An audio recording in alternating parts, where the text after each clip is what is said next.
கேள்வி செஞ்சு காட்டத்தானே வேணும். சோ அப்ப அதனால அந்த கேள்வி இருந்து ஆரம்பிக்கும். ஓகே, சோ அப்ப நாங்க லாஸ்ட் கிளாஸ்ல கொஸ்டின் நம்பர் 3 வரைக்கும் செஞ்சோம். அப்ப இன்றைக்கு செய்ய இருக்கிறது வினா இலக்கம் 4. அப்படித்தானே? லாஸ்ட் கிளாஸ்ல 3 லாஸ்ட் கிளாஸ் எத்தனாவது கேள்வி வரைக்கும் செஞ்சோம்? 2 or 3 கொஞ்சம் எனக்கு ஞாபகப்படுத்துங்க. 2ஆவது கேள்வியை முடிச்சோமா 3ஆம் கேள்வி முடிச்சோமா?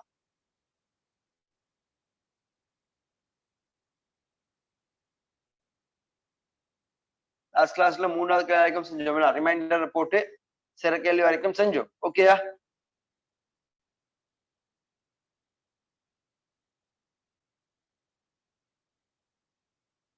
எஸ், 3ஆவது கேள்வி செஞ்சோம். சோ நாங்க இன்றைக்கு செய்ய இருக்கிறது 4ஆவது கேள்வி. சரி, 4ஆம் கேள்விக்குரிய பாய்ச்சல் கோட்டுப்படம் ஏற்கனவே நாங்க எழுதியிருக்கிறோம் நினைக்கிறேன். 4ஆவது கேள்விக்குரிய பாய்ச்சல் கோட்டுப்படம் ஏற்கனவே நாங்க எழுதியிருக்கிறோம். அப்படித்தானே? கொஸ்டின் நம்பர் 4க்குரிய பாய்ச்சல் கோட்டுப்படம் ஏற்கனவே நாங்க எழுதியிருக்கிறதுன்னு நினைக்கிறேன். அப்படி இருக்கிறதுனால ரைட். ஓகே, நான் ஏதாவது கேட்டா அவங்களுக்கு ரிப்ளை பண்றதுக்கு சந்தர்ப்பம் இருந்தால் தயவு செஞ்சு ரிப்ளை பண்ணிக்கங்க. நான் எல்லாமே சொல்ற விஷயம் தான். ஓகே, சோ அப்ப நான் இன்னைக்கு 4ஆவது கேள்வியில இருந்து ஆரம்பிக்கும். வினா இலக்கம் 4ல இருந்து ஆரம்பிக்கும். சரி, ஓகே, வாப்பாங்க. ரைட், 4ஆம் கேள்வியில இருந்து ஆரம்பிக்க போறேன். வாங்க பாடு. சரி, ரைட். சரி, இங்க பாருங்க. இந்த வினா இலக்கம் 4 இந்த வினா இலக்கம் 4 என்ன கேட்டது அப்படின்னா, இந்த வினா இலக்கம் 4 என்ன கேட்டது என்றால், பயனரால் ஒன்றன் பின் ஒன்றாக உள்ளிடப்படும் 10 எண்களில் பயனரால் ஒன்றன் பின் ஒன்றாக உள்ளிடப்படும் 10 எண்களில் பெரிய எண்ணெய் 10 எண்களில் பெரிய எண்ணெய் வெளியிடுவதற்கான ரைட். சோ பெரிய எண்ணெய் வெளியிடணும், உள்ளீடு 10 எண். ரைட். அப்ப இந்த மாதிரி கேள்வி வந்தால் எந்த ப்ராப்ளமும் இல்ல. ஏண்டா இதுக்கு முதல் நாங்க செஞ்ச கேள்வி எல்லாம் எப்படி இருந்துன்னு கேட்டால் 1 தொடக்கம் 10 வரை அல்லது 1 தொடக்கம் 100 வரை அப்படின்னு ஒரு வரையறை அவர் தந்தார். இங்க எனக்கு உள்ளீட்டுக்கான வரையறை என்னன்னு கேட்டா 10 எண்கள். சோ அந்த எண்கள் எந்த வரையறையிலையும் இருக்கலாம். அந்த எண்கள் எப்படி இருக்கலாம்? எந்த வரையறைக்குள்ளேயும் இருக்கலாம். சோ அதுக்கு ஒரு கண்டிஷன் அவர் வைக்கல. என்ன செய்யல? எந்த வரையறைக்குள்ள இருக்கணும்ன்றதுக்கு ஒரு கண்டிஷன் அவர் வைக்கல. சோ அப்படி ஒரு கண்டிஷன் அவர் வைக்காதனால நான் என்ன செய்யலாம்னு கேட்டா, ரைட், இந்த கொஸ்டினை பொறுத்த மட்டும் வளமையா செய்யற மாதிரி முதலாவது ஆரம்பம், ஸ்டார்டிங் பாயிண்ட். இந்த ஆரம்பத்துக்கு பிறகு இங்க 10 எண்களில் பெரிய எண் தானே கேட்டாரு. 10 எண்களில் பெரிய எண். சோ 10 எண்களில் பெரிய எண் கேட்டதுனால நான் என்ன செய்யணும் என்றால் ஐக்குரிய ஒரு ஆரம்ப பெருமதி தீர்மானிச்சு. சரி, ரைட். இப்ப இந்த இடத்துல செகண்ட் ஸ்டெப்ல பெரிய எண் அப்படின்னு கேட்ட காரணத்தினால நான் இங்க என்ன செய்யறேன் என்றால் ஐ இஸ் ஈக்குவல் 0 அப்படின்னு சொல்லி ஒரு கன்செப்டையும் ஐ இஸ் ஈக்குவல் 0 அப்படின்னு எடுத்தால் 10 எண் தானே. சோ அப்ப நான் 0ல இருந்து 10 எண் வரைக்கும் மார்க் பண்ணி 0ல இருந்து 10 எண்களை மார்க் பண்ணினா 0ல இருந்து 0 1 2 3 4 5 6 7 8 9. சோ மொத்தமா இங்க வரும் போது 10 நம்பர்ஸ் பாருங்க, 3 6 9 10 நம்பர்ஸ் வந்துட்டா இல்லையா? 10 நம்பர்ஸ் உள்ள வந்து. சோ இதுக்கு நான் வாரேன் ஏன்னா எழுதி காட்டுறேன்னு கேட்க 10 நம்பர். ரைட். அதுக்கு பிறகு இங்க மேக்சிமம் கேள்வியா கேட்டாரு. நான் உங்களுக்கு சொல்லிருக்கிறேன், மேக்சிமம் கேட்டால் ஏதோ ஒரு சின்ன பெருமதியை வழங்குங்க அப்படின்னு. மேக்சிமம் கேட்டால் ஏதோ ஒரு சின்ன பெருமதியை வழங்க. நான் இங்க -1000 அப்படின்னு போட்டுக்கிறேன். இப்ப இந்த -1000 என்ற பெருமதியை என்னவா கருதிக்கிறேன்?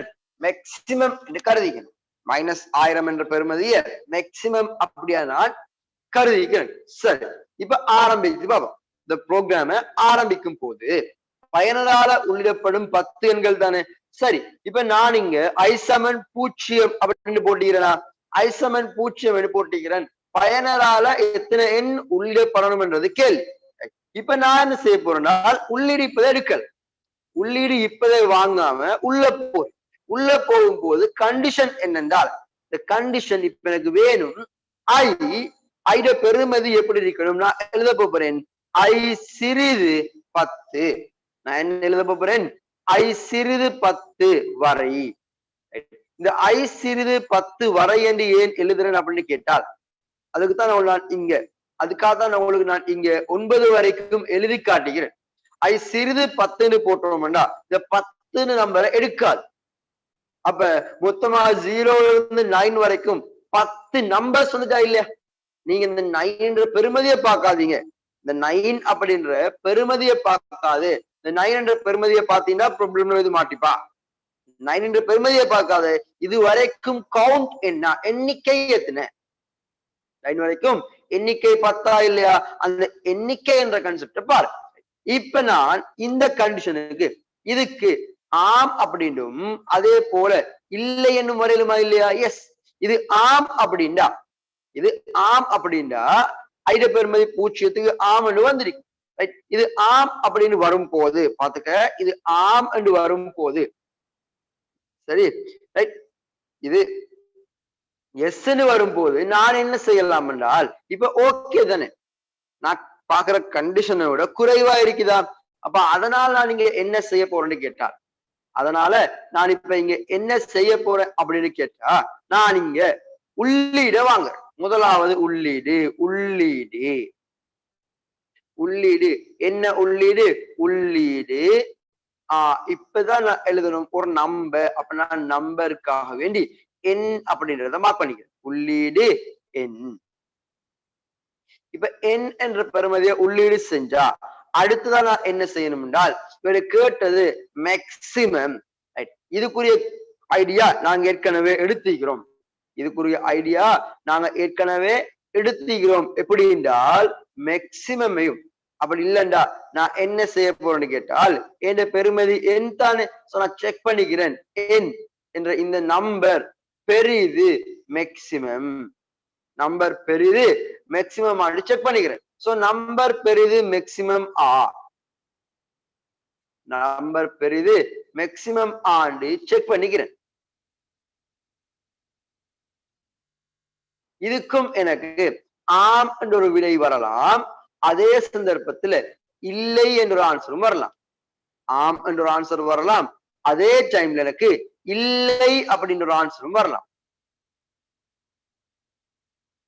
ஆம் என்ற ஒரு ஆன்சர் வரலாம், இல்லை ஒரு ஆன்சர் வரலாம். ஒரு கேள்வி கேட்டா எஸ் ஓ நோ இருந்தே தீருமா இல்லையா? எஸ், ஒரு ஆம் இல்லைன்றது இருந்தே தேரும். ஏன் நீ ஸ்கூலுக்கு இன்னைக்கு வரலான்னு கேட்டா கூட நம்ம ஆம் இல்லைன்னு பதில் சொல்றாள் தானே. ஹோம்ஒர்க் செஞ்சா இல்லையான்னு கேட்டா ஆம் இல்லை சொல்றதுல பரவாயில்ல. ஏன் இந்த கிளாஸுக்கு வரலான்னு கேட்டா கூட எஸ் சார் நோ சார் சொல்ற குரூப் தான் நாம. அதனால ஆம் இல்லை எப்படியோ வந்தா தீரும். பாருங்க, இது ஆம் அப்படின்னு வந்தா இதுக்கு முதல் செஞ்சுக்கிறோம் மேக்சிமம் சமன் என் அப்படின்னு மாத்திப்போம். மேக்சிமம் சமன் என்ன மாத்திப்போம்? எம் அப்படின்னு மாத்திப்போம். இல்லை அப்படின்னு வந்தா எதுவும் மாற வேண்டிய அவசியம் இல்லை. இல்லை என்று வந்தால் எதுவும் மாற வேண்டிய அவசியம் இல்ல. அதனால இந்த ஆம் அப்படின்றதும் இல்லை அப்படின்றதும் திருப்பி ஒரே இடத்துக்கு வந்து மீட் பண்ணுது. ஆம் என்றதும் இல்லை என்றதும் திருப்பி ஒரு இடத்துல வந்து மீட் பண்ணுது. இந்த இடத்துல நான் எழுதி வச்சுப்பேன் ஐ இஸ் ஈக்குவல் ஐ பிளஸ் 1. நான் முதலாவது செய்ய வேண்டிய வேலையெல்லாம் செஞ்சு முடிஞ்சு. So I is equal I plus 1 இங்க வந்து ஜாயிண்ட் ஆகணும். இதுல இல்ல, இதுல போய் ஜாயிண்ட் ஆகணியோ திருப்பி ஐ சமன் 1 0. இப்ப ஐ சமன் 1 வந்து 0 + 1 1. இந்த 1 அப்படியே இங்க வரும். இந்த 1 என்ன செய்யுது? அப்படியே இங்க வருது. இந்த 1 இங்க வர, இந்த 1 இந்த இடத்துக்கு வர,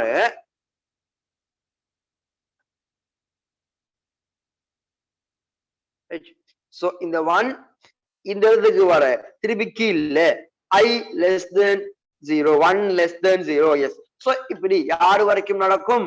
9 வரைக்கும் நடக்கும். அடுத்த கட்டம் 10 வரும்போது i less than 10 yes oh no no and வரும். அப்படி நோ அண்டு வந்தால் நான் என்ன செஞ்சுக்கணும்? வெளியீடு இல்லை என்ற இந்த இடத்துல நாம மேக்சிமம் கண்டுபிடிக்கிறோமா? சோ இருந்திருக்கணும் வெளியீடு மேக்சிமம். அதோட இந்த கேள்வி முடிவு. விளங்குச்சா? பாய்ச்சல் கோட்டு படம் எழுதினதுக்கு பாய்ச்சல் கோட்டு படம் எழுதினது விளங்குச்சா? ஓகேயா? ஏதாவது ப்ராப்ளம்ஸ் இருந்தால் கேளுங்க.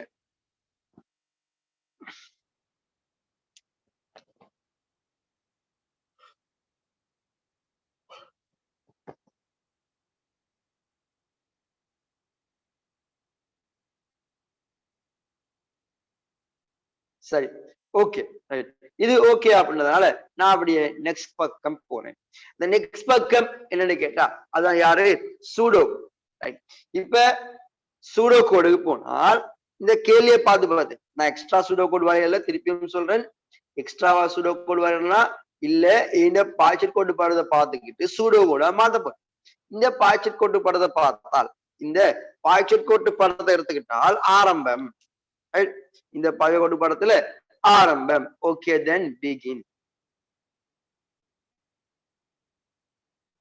Second I is equal 0. Second one, I is equal 0.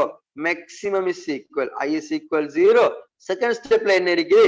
Maximum சமன் -1000. ரெண்டாவது என்ன இருக்குது? Maximum சமன் -1000. ஓகே. சோ அது பிறகு உள்ளது கண்டிஷன். எனக்கு தெரியும் இது while-க்குரிய condition. So while I less than 100, sorry 10, while I less than 10. So yes என்று வந்தால் இங்க இருக்கணும் input n. அது பிறகு ஒரு பாருங்க, இங்க ஆம் இல்லை என்றது ஒரே பாயிண்ட்ல வந்து ஜாயிண்ட் ஆகுது. சோ ஒரே பாயிண்ட்ல ஜாயிண்ட் ஆனால் இது if கண்டிஷனா இருக்கும். சோ அதனால if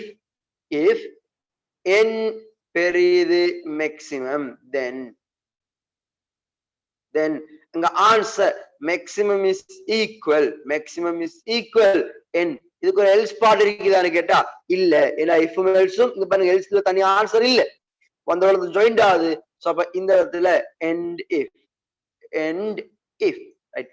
அதுக்கு பிறகு இதுக்குள்ள அது பிறகு வயலுக்குள்ள பாருங்க, இந்த இடத்துல இருக்கிறோமா? இந்த இடத்துல முடியுதா? முடிஞ்சு. இடத்துல முடிஞ்சால் அடுத்த உள்ள கண்டிஷன் அது வயலுக்கு உள்ள இருக்குது. அது என்ன கண்டிஷன் கேட்டால் I is equal I plus 1.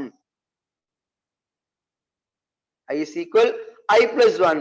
திருப்பி இங்க வந்து ஜாயிண்ட் ஆகுதா? அப்ப வயலும் முடியுது. end while. சோ கடைசியா வெளியீடு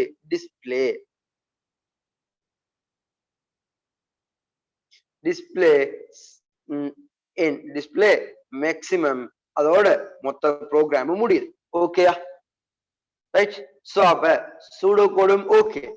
இப்ப நாங்க சூடோ கோடும் சரி என்றால் இப்ப என்ன செய்யலாம்? பைத்தன் ப்ரோக்ராம் எழுதலாம். அந்த ரெண்டு படத்தையும் வரைஞ்சுக்கங்களேன்.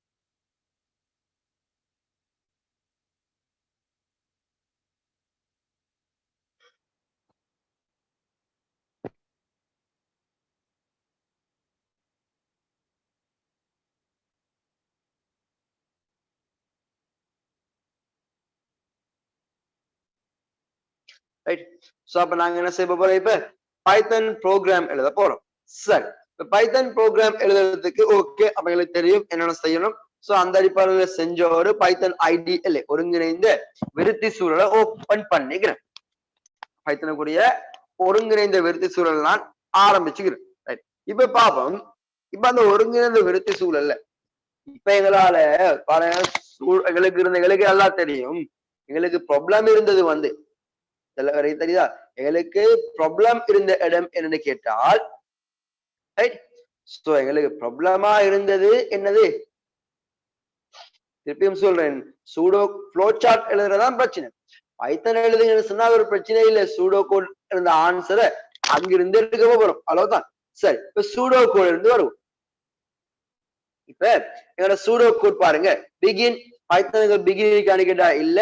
சோ அப்ப சூடோ கோட்ல ரெண்டாவதா இருக்கிற பிளேஸ்ல இருந்து நான் கேள்வியை ஆரம்பிக்க போறேன். சோ சூடோ கோட்ல ரெண்டாவதா இருக்கிற பிளேஸ் எதுன்னு கேட்டால் i is equal 0. அங்க இருந்து என்ன கேள்வி ஆரம்பிக்கப்படும். அங்க இருந்து என்ன செய்யும், எனக்குரிய பைத்தன் கொஸ்டின் இங்க ஆரம்பிக்கப்படும். இங்க பாரு பாருங்க, i is equal 0. அதே மாதிரி maximum is equal minus 1000. Right, இது ஏன் மைனஸ் 1000 போடுறோம்ன்றது இதுக்கு முதல் கிளாஸ் சொல்லிக்கிறேன். மைனஸ் 1000 போடுறதுக்கான காரணம் என்னன்னு கேட்டா, என்ன காரணம் மைனஸ் 1000 எழுதுறதுக்கு, மைனஸ் 1000 போடுறதுக்குரிய முக்கியமான காரணம் என்ன காரணம் என்றால், நாங்க மேக்சிமம் கருதும் போது சின்ன பெருமதியா கருதுறோம், மினிமம் கருதும் போது இருக்கிறதுல பெரிய பெருமதியா கருதணும். Right, so maximum is equal minus 1000. Maximum is equal minus 1000 அப்படின்னு வந்தா, மேக்சிமம் இஸ் ஈக்குவல் மைனஸ் 1000 என்று வந்தா அடுத்த கட்டம் கீழே, அடுத்த கட்டம் வைல் கண்டிஷனுக்குள்ள போறோம். இந்த வைல் கண்டிஷன்ல தான் எழுதி வச்சிருந்தேன். என்ன எழுதி வச்சிருந்தேன்னு கேட்டால், i லெஸ் தென் i சிறிது 10. நீ தேவைண்டா இங்க ஒரு பிராக்கெட் பயன்படுத்திக்கலாம், இல்லாட்டி பிரச்சனை இல்ல. வைல் i சிறிது 10 இங்க கண்டிஷனுக்குரிய கொலன் மார்க். அது பிறகு கீழ், அது பிறகு கீழ் while i less than 10 colon கீழ இந்த கொலன் மார்க்கோட இப்ப நான் எழுதிக்கணும். அங்க இருந்து அடுத்த விஷயம் இப்ப எங்க போறேன்னா, இந்த ஆம்ன்ற சைட் பக்கம் போயிட்டீங்க. இங்க இருக்குது உள்ளீடு, அப்ப அதுல இருக்கிறது இன்புட் n. அப்ப நான் இங்க என்ன செய்ய போறேன்னா, நாங்க கேள்வியா கேட்கிறோம் int input input enter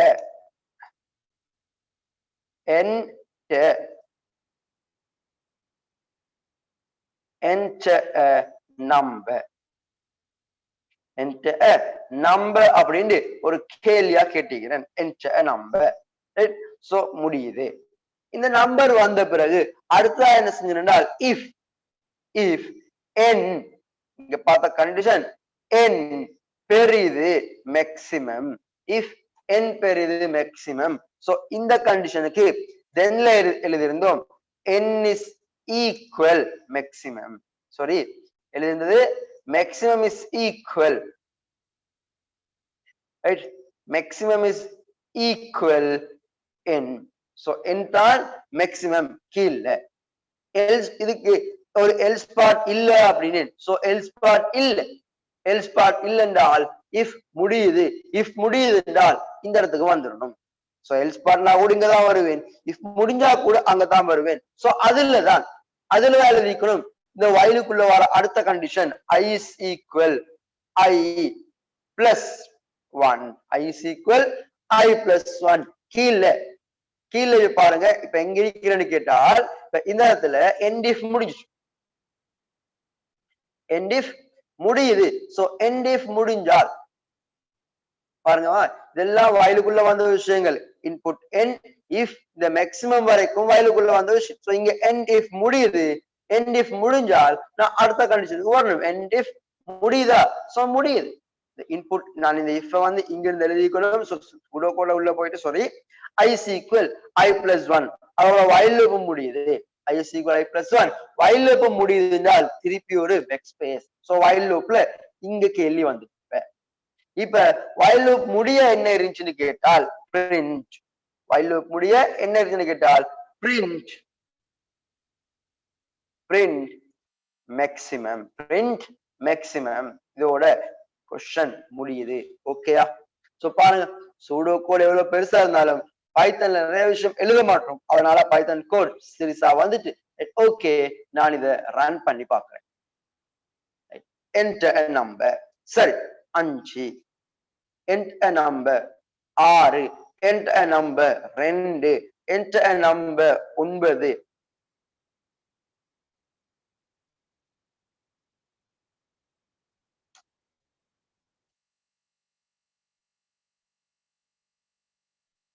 answer.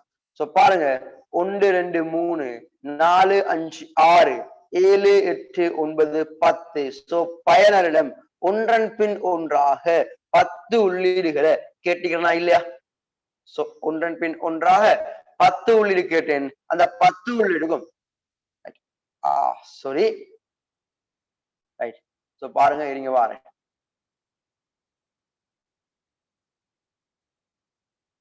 Right. இப்ப என்ன செய்ய போறேன்னு கேட்டால், நான் செய்ய போற கேள்வி அதான் இந்த கொஸ்டின் அப்படியே ரன் பண்ண, இந்த கொஸ்டினை ரன் பண்றேன், இந்த கேள்விய ரன் பண்றேன். சோ ரன் பண்ண பாருங்க, ரன் பண்ண எனக்கு வந்தது போமே, நான் ரன் பண்ண, இதை ரன் பண்ண எனக்கு வந்தீங்க பாருங்க, கீழே என்டர் நம்பர், ஒரு நம்பர் என்டர் பண்ணி கேக்குது. ஓகே, நான் என்டர் பண்றேன் 58. இன்னொரு நம்பர் -100, -100. இன்னொரு நம்பர் 25.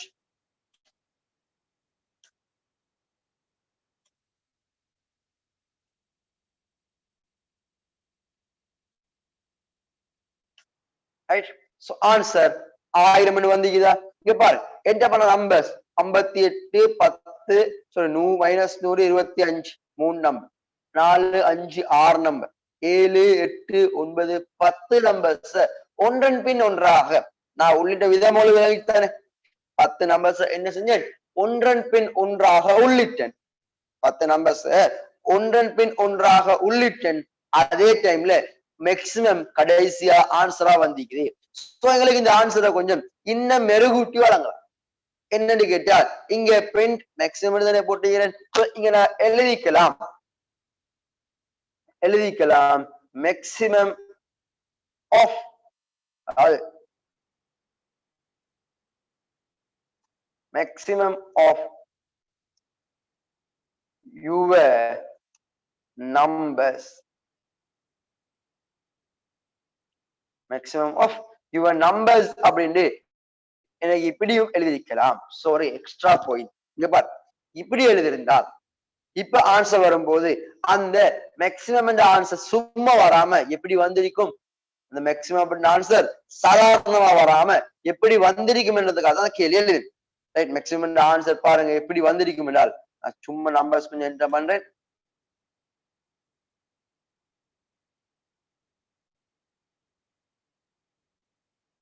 ரைட். இப்ப பாருங்க, இந்த இடத்துல ஒரு எரர் வந்து, என்ன எரர் அப்படின்னா, நான் இந்த பெருமதி மொத்தமா என்ன முடியாம வந்து பெருமதிக்கு ஒன்றும் எழுதாம ஆன்சர் பண்ண. அப்ப ஒன்றும் எழுதாம ஆன்சர் பண்ணல என்று கேட்டா, இங்க அவரு என்ன கேட்டாருன்னு சொன்னால், நம்பர்ஸ் என்டர் பண்ணுங்கன்னு கேட்டுக்கிறார். சோ நம்பர்ஸ் என்டர் பண்ணுங்க அப்படின்னு கேட்டா கட்டாயம் நானும் என்ன செய்யணும், என்டர் பண்ணித்தான் ஆகணும். சரி. சோ என்டர் பண்ணாம விட்டா கூட எரர் வந்துடும். ரைட். சோ நான் என்டர் பண்ணி போட்டு வர நிதானமா.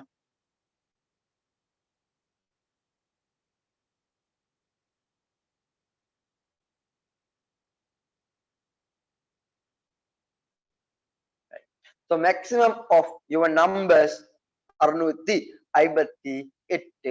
விளங்கிச்சா இந்த விஷயம்? சோ இப்ப உங்களுக்கு விளங்கி இருக்கும், பைத்தன்ல நீங்க என்ன செய்ய, வெளியீடு எப்படி வருதுன்ற ஐடியா வந்தீங்கதா? பைத்தன்ல நாங்க என்ன செய்ய அவுட்புட்ஸ் எவ்வாறு வருதுன்ற ஐடியாஸ் உங்களுக்கு வந்துட்டா ஓகேண்டா சொல்லுங்கம்மா. நான் அடுத்த கொஸ்டனுக்கு போகலாம்.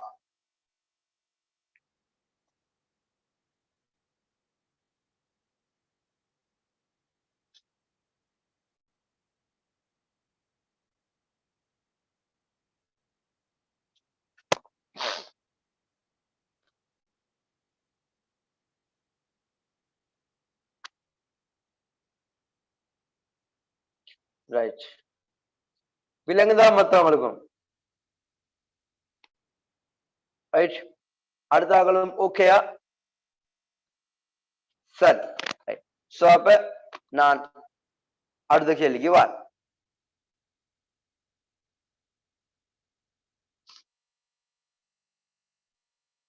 சரி. நான் அப்ப அடுத்த கேள்விக்கு வருவோம். Next question. சோ அப்ப நான் போர்ட் லீகர் அழிக்கிறேன். நாங்க எழுதிட்டோம் பைத்தன் கொஸ்டினும். சோ போர்ட் லீகர் கேள்வி அழிக்கிறேன். இங்க பாரு, அடுத்த கேள்வி. ஐசிடி பாட ஆசிரியர், ஐசிடி பாட ஆசிரியர் ஒருவர் தனது வகுப்பில் உள்ள 20 மாணவர்கள் ஐசிடி பாட பரீட்சையில் பெற்றுக்கொண்ட புள்ளிகளை ஒன்றன் பின் ஒன்றாக உள்ளிடும் போது பின்வரும் விளைவுகள் கிடைக்கக்கூடிய வகையில் செய்நிரல் ஒன்றை எழுத உத்தேசித்துள்ளார். இப்ப இந்த இடத்துல எனக்கு கண்டிஷன் மேலே கிடைச்சு, இந்த கேள்விக்குரிய கண்டிஷன் எனக்கு மேலே கிடைச்சிட்டு. என்ன கண்டிஷன் அப்படின்னா கேக்குறீங்க, இங்க என்ன கண்டிஷன் என்றால் அவரே தந்துட்டாரு, அவரே கேள்வியில தந்துட்டாருன்னு கேட்டா ஒன்றன் பின் ஒன்றாக 20 அப்படின்னு தாரதான 20 மாணவர்கள், 20 மாணவர்கள். அப்ப இங்க நான் என்ன செய்யலாம் என்றால் ஸ்டார்ட் பண்ணிக்கலாம் கொஸ்டின் ஆரம்பம் போட்டு எனக்கு என்ன செய்யலாம்னு கேட்டால் i = 0 எடுத்து ரைட். இங்க அவர் என்னென்ன கண்டிஷன் வேற கேட்கிறாருன்னு தெரியா, அதனால கொஞ்சம் இடம் விட்டு போட்டு, அதனால கொஞ்சம் அதுக்கு என்னெல்லாம் தேவையோ அதை எழுதக்கூடிய ஸ்பேஸ விட்டு போட்டு எனக்கு இந்த இடத்துக்கு ஸ்ட்ரைட்டா பைத்திடலாம். எந்த இடம் அது? இங்க எனக்கு பைத்திடலாம். யாரு? i < 20. உள்ளீடுகள் எண்ணிக்கை என்ன செய்யணும், அதை நான் ஐயன்னு போடுறோம். இந்த உள்ளீடுகள் எண்ணிக்கை 20 விட குறைவா இருக்கணும் அப்படின்னு பேசிட்டு இப்போ ஒன்றன் பின் ஒன்றாக நான் கீழே எழுதிக்கிறேன் ஆமன்னு போட்டு இது இருக்கணும், இங்க இல்லை. ஒன்றன் பின் ஒன்றாக அப்ப எனக்கு இங்க எழுதலாம் இன்புட், அதாவது இங்க எனக்கு எழுதிருக்கலும் ஒன்றன் பின் ஒன்றாக புள்ளிகளை தானே, ஒன்றன் பின் ஒன்றாக புள்ளிகளை. சோ அப்போ ஒன்றன் பின் ஒன்றாக புள்ளிகளை என்றால் வயல் லூப்புக்குள்ள வந்திருக்கணும் உள்ளீடு, வயல் லூப்புக்குள்ள எழுதிக்கலாம் உள்ளீடு மார்க்ஸ், உள்ளீடு மார்க்ஸ் வரைக்கும். எனக்கு இந்த கேள்வியை வாசித்த முதல் காலத்துல, இந்த கேள்விய ஆரம்பத்துல வாசிச்ச அந்த இடத்துல இருந்தே எழுதிக்கொள்ள, ஆரம்பத்துல வாசிச்ச அந்த இடத்துல இருந்தே என்னால என்ன செய்யுச்சு எழுதி கொள்ள இருந்துச்சு. இல்லைங்களா சொல்றது? இது அங்க உள்ள கண்டிஷன். சரியா? ரைட்.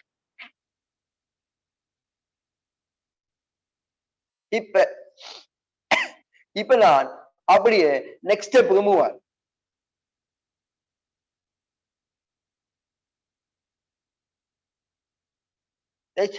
இப்ப நான் என்ன செய்ய போறேன், அப்படியே நெக்ஸ்ட் ஸ்டெப்புக்கு மூவ் ஆகிறேன். அவர்கிட்ட கேள்வி, மாணவர்கள் ஒவ்வொருவரது புள்ளியும் உள்ளிடப்படும் பொழுது, மாணவர்கள் ஒவ்வொருவரது புள்ளியும் உள்ளிடப்படும் போது சராசரி வெளியிடப்பட வேண்டும். மாணவருடைய புள்ளிகளை உள்ளிட்ட ஒவ்வொரு சந்தர்ப்பத்திலையும் எனக்கு என்ன செய்யணும் என்றால், எனக்கு என்ன செய்யணும் என்று கேட்டா இங்க சராசரி வெளியிடப்படணும். அப்ப உள்ளீடு நடக்க நடக்க, உள்ளீடு நடக்க நடக்க சராசரி வந்து கொண்டே இருக்கணும். அப்படின்னால் உள்ளீடு பெறுமதிகள் போக போக சராசரி பெறுமதி வந்து கொண்டே இருக்கணும் அப்படின்டா. அப்ப உள்ளீடு 1 இருந்தால் அதுக்குரிய சராசரி, உள்ளீடு 2 இருந்தால் அதுக்குரிய சராசரி, உள்ளீடு 3 இருந்தா அதுக்குரிய சராசரி, சராசரி பெறுமதிகள் வந்து கொண்டே இருக்கணும்.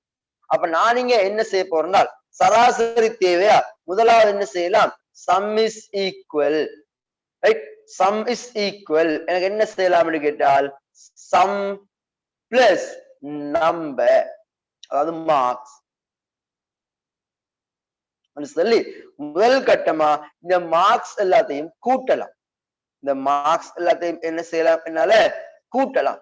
இந்த மார்க்ஸ் எல்லாத்தையும் முதல்ல கூட்டும், இந்த மார்க்ஸ் எல்லாத்தையும் முதல்ல என்ன செய்ய போறேன், கூட்டு. இந்த மார்க்ஸ் எல்லாத்தையும் கூட்டணும் அப்படின்னா, இந்த மார்க்ஸ் எல்லாத்தையும் கூட்டினோம் அப்படின்னா இப்ப எனக்கு மார்க்ஸ் கிடைக்கும். இதுக்கு அடுத்த கட்டமா என்ன செய்யலாம் என்று கேட்டால் எவரேஜ் காணலாம். எவரேஜ் காணலாம். இந்த எவரேஜ் சராசரி அப்படின்ற இந்த ஆள், சராசரி அப்படின்ற இந்த ஆள் எப்படின்னா எனக்கு வரணும் சம்ன்றத, சம்ன்றத எத்தனையால பிரிக்கணும்னு கேட்டால் நீங்களே பாத்துக்கங்க. சோ மெட்னாலஜி கொஞ்சம் யூஸ் பண்றேன். சராசரி அப்படின்றால் இதுவரைக்கும் வந்த மாணவர் எண்ணிக்கை இருந்து பார்க்கணும். இங்க சராசரின்னு கேட்கறதுனால இங்க வகுப்புல மொத்த மாணவர் எண்ணிக்கை 20 தானே. சோ அப்ப நான் ஸ்ட்ரைட்டா 20ஆலே பிரிக்கிறேன். ஏன்னா மொத்த சராசரி அதானே வரப்போகுது. ஸ்ட்ரைட்டா 20ஆலேயே பிரிக்கும், மாணவர் எண்ணிக்கையால பிரிப்போம் சராசரி. ஒவ்வொரு சந்தர்ப்பத்துக்குமான சராசரி கேட்கலாம் 20,000 வேறு பெறுவதாக பிரிஞ்சுக்கணும். இங்க ஸ்ட்ரைட்டா அவர் சராசரின்னு கேட்கிறாரா, நானும் சராசரியை கண்டுபிடிக்கிறேன் 20,000 பிரிச்சு. ஏன் மிச்சம் கூட யோசிப்பான், மிச்சம் நிறைய யோசிக்க போனா பிழிஞ்சு போய்த்திரும். அதனால 20,000 பிரிச்சுக்கணும். அது இரண்டாவது சொல்றாரு, எல்லா மாணவர்களினதும் புள்ளிகளும் உள்ளிடப்பட்டு முடிந்தது. எல்லா புள்ளியும் உள்ளிடப்பட்டு முடிந்ததும் அதிகூடிய புள்ளி, குறைந்த புள்ளி மற்றும் சராசரி. இங்க அவரு சராசரி வெளியிட வரணும் என்று சொன்னாரு. அப்ப நான் அதனால இந்த இடத்துல வெளியீடையும் எழுதிக்கிறேன். வெளியீடு இந்த எவரேஜ், வெளியீடு இங்க உள்ள எவரேஜ் அதையும் எழுதிக்கிறேன். இதுவும் ஒரு வெளியீடு.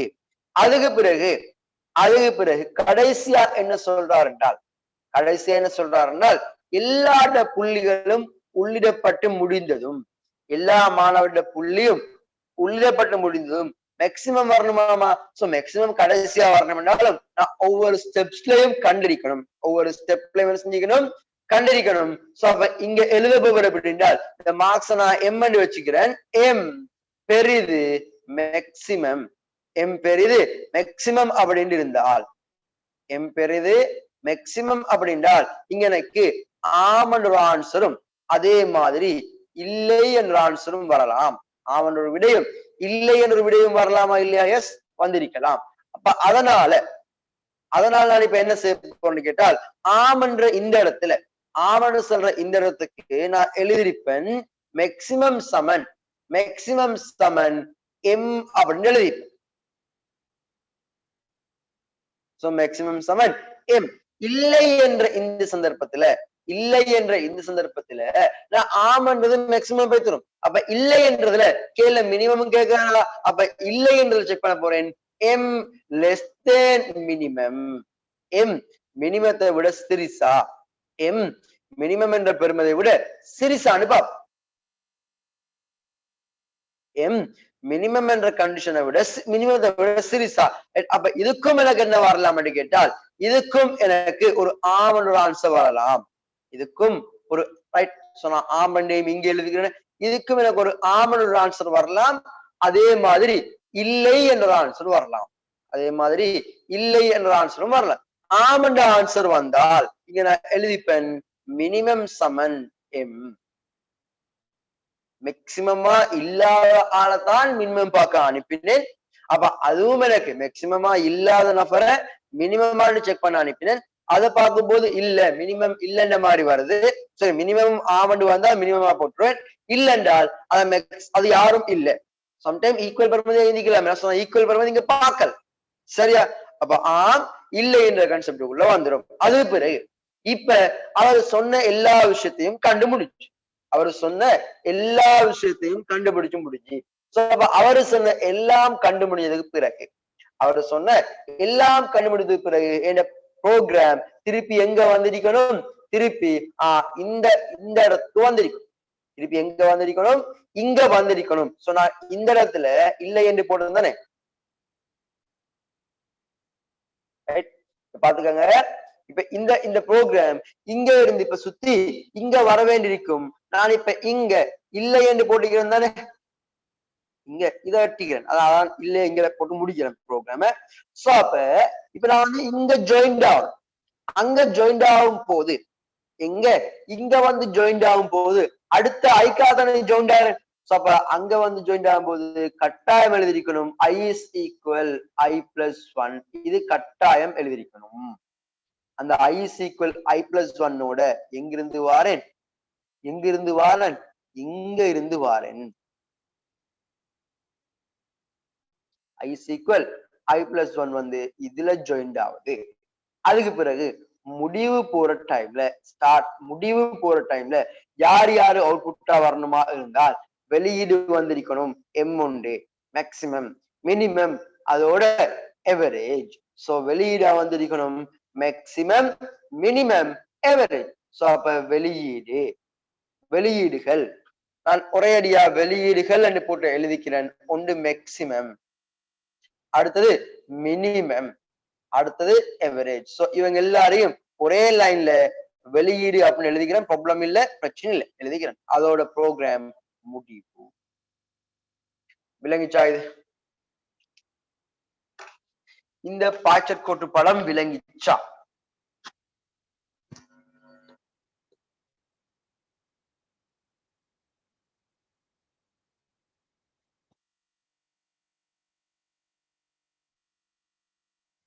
ஓகேயா? ரைட். சோ அப்ப சோ ஓகே என்றால் இப்ப இந்த பாய்ச்சற்கோட்டு படத்துக்குரிய எங்க போகணும் இதற்குரிய ஃப்ளோ சார்ட், அதாவது சூடோ கோட். சோ நான் இங்க சூடோ கோட் எழுதல, ஸ்ட்ரைட்டா இதுல இருந்து பைத்தனுக்கு போறேன். ஸ்ட்ரைட்டா இதுல இருந்து பைத்தனுக்கு போறேன். சோ அவ்வாறு பைத்தனுக்கு போகும் போது நான் இங்க செய்ய வேண்டிய இன்னும் ஒரு சில வேலைகள். i7 பூஜ்ஜியமா, இங்க நான் மேக்சிமம் மினிமம் எவரேஜ் காணணும். அப்ப அவங்களுக்குரிய பெருமதி மேக்சிமம் மினிமம் எவரேஜ் காணனா, அப்ப இந்த இடத்துல அவங்களுக்குரிய பெருமதிகள் நான் எழுதிக்கணும். இந்த இடத்துல அவங்களுக்குரிய பெருமதிகள் எழுதிக்கணும்.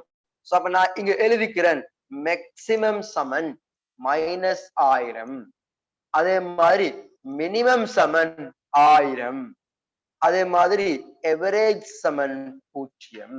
இங்க இருந்து போறேன். எவரேஜ் சமன் 0, அதோட சம் சமன் 0. சோ இவ்வளவுத்தையும் மார்க் பண்ணி வச்சுக்கிட்டு தான் ப்ரோக்ராமுக்கு போயிருக்கணும். சொல்றது விளங்குதா? இவ்வளவு கட்டாயம் எழுதிக்க வேண்டிய பாயிண்ட்.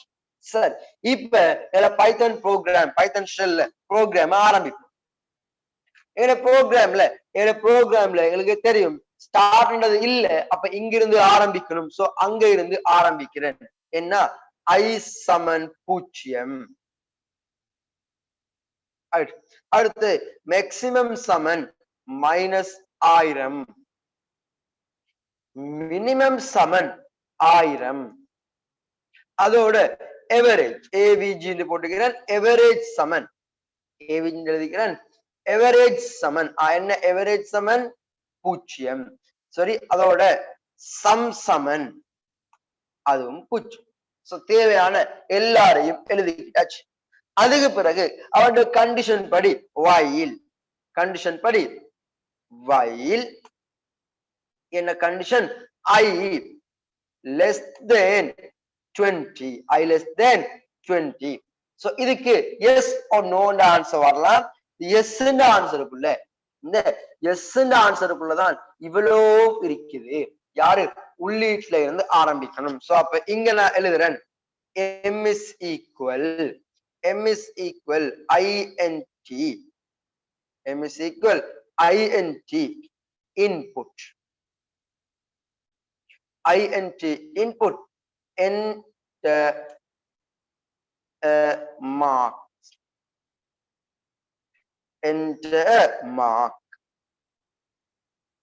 சோ புள்ளியை உள்ளிட்டாச்சு. enter mark. சோ புள்ளியை கெடு. இப்ப புள்ளியை கெடுது பிறகு அடுத்தது இப்ப மார்க்ஸ் உள்ளிடப்பட்டதுக்கு பிறகு அடுத்து sum is equal.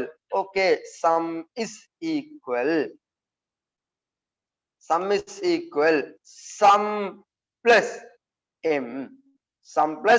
m, likewise இப்ப average avg is equal நாங்க எழுதினது sum by 20.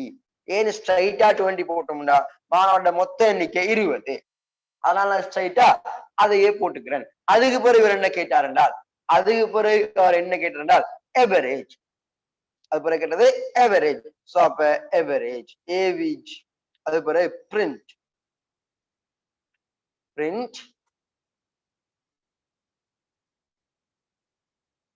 எவரேஜ் ஈக்குவல் அப்படின்னு போட்டுக்கிறேன். average equal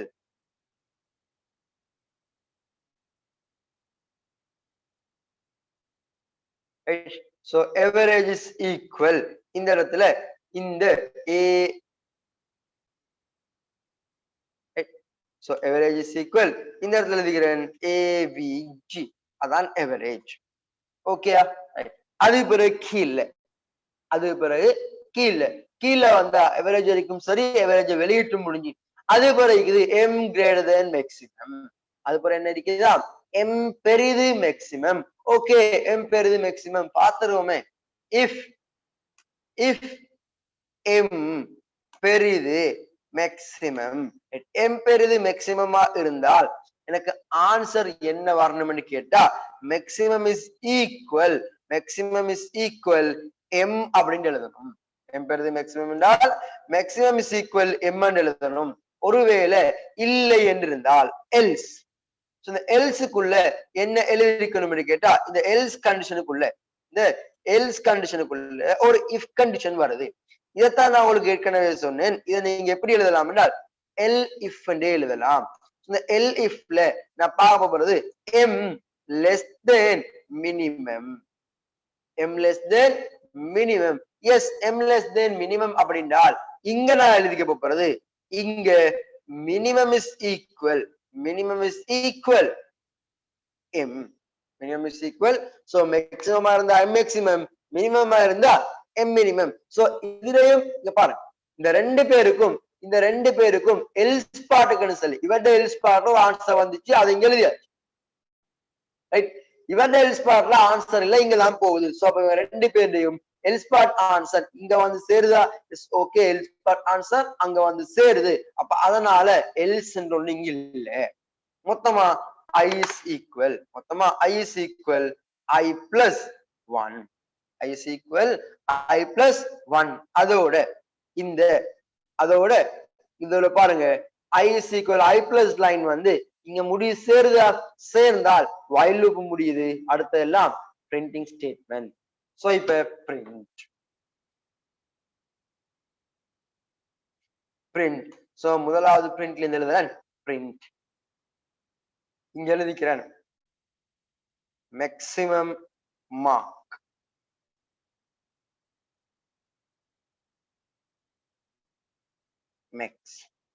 maximum marks max print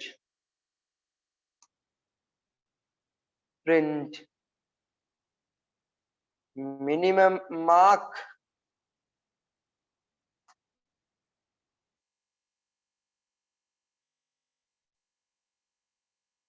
minimum print maximum mark max minimum mark minimum. அதோட கடைசியா average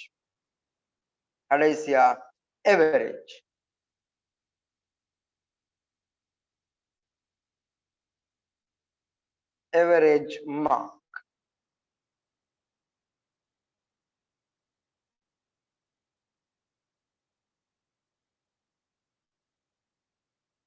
AVG. So total program முடியுது. Run பண்ணி பாப்போமா? ரைட், சரி. சோ அப்ப 20 பேர் ரன் பண்ணி பாப்போம். ரன் பண்ணி பார்த்தா வந்திருக்குது. பாப்போமே வந்திருக்கிறது என்ன வந்திருக்குன்னு பாப்போமே. சோ 20 பேர் மார்க்ஸ் என்டர் பண்ணி முடிச்சு. இப்ப என்ன செய்யணும் என்றால் வந்துட்டு ப்ரோக்ராம ரன் பண்ண எனக்கு இந்த விண்டோ வந்துச்சு. இப்ப கேட்டாரு கேள்வி, இப்ப என்டர் மார்க் என்டர் பண்ணுவோம் 45. எவரேஜ் 2.2 20 பிரிக்குது 25, 100, 85, 14,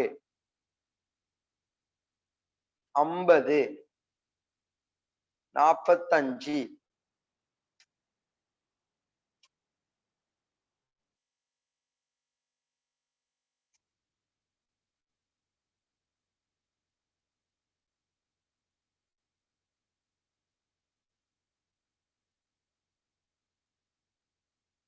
சரியா?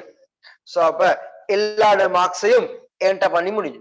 சோ என்டர் பண்ண மார்க்ஸ்ல ஹையஸ்ட் மார்க்ஸ் ஆயிருக்குதாம் 100, மினிமம் மார்க்ஸ் ஆயிருக்குதாம் 14, எவரேஜ் மார்க்ஸ் ஆயிருக்குதாம் 53.55. சோ இதுல இருக்கிற எல்லாத்தையும் ஒரு பார்வையில பாக்குறதா இருந்தால் ரைட் வாரேன்.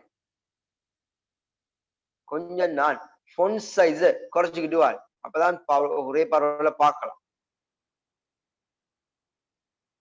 அப்பதான் ஒரே பார்வையில பார்க்கலாம். சோ ஃபொண்ட் சைஸ் மட்டும் குறைச்சிட்டு வா, உங்களோட போன்ல இன்னும் சிறுசா விளங்கும். சொல்லி கொஞ்சம் பாத்துக்கங்க.